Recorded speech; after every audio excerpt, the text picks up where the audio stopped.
La semaine dernière, dans un vote historique, la Chambre des représentants des États-Unis, à l'unanimité, a voté la déclassification des documents relatifs à l'origine du Covid et de la pandémie qui a fermé le monde.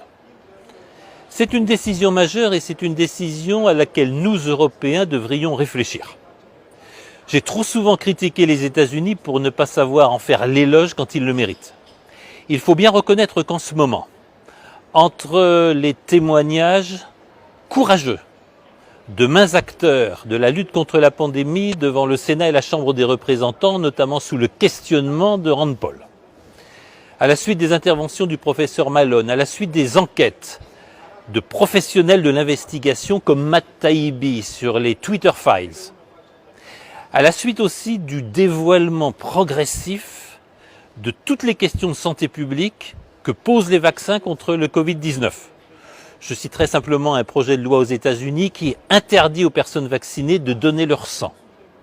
J'évoque aussi le fait que dans l'armée américaine, il n'est plus question de vaccins. J'évoque le fait que pour nombre d'enfants et d'adolescents, certains États interdisent tout simplement la vaccination. C'est aux États-Unis que la vérité est en train de se faire jour. C'est aux États-Unis que les chiffres de mortalité d'athlètes de haut niveau, de jeunes en pleine santé, commencent à être dévoilés.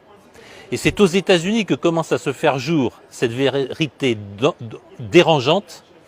La vaccination obligatoire contre le Covid-19 n'aurait-elle pas gravement porté atteinte à la santé publique, détruit l'immunité naturelle et condamné une partie de la population à périodiquement se faire vacciner sans fin? C'est une manne pour Big Pharma, c'est un problème majeur de détournement de la santé publique. Le coup d'État récent de l'Organisation mondiale de la santé qui prétend gérer d'un point de vue mondial et global la santé dans tous les pays du monde va encore accentuer le débat.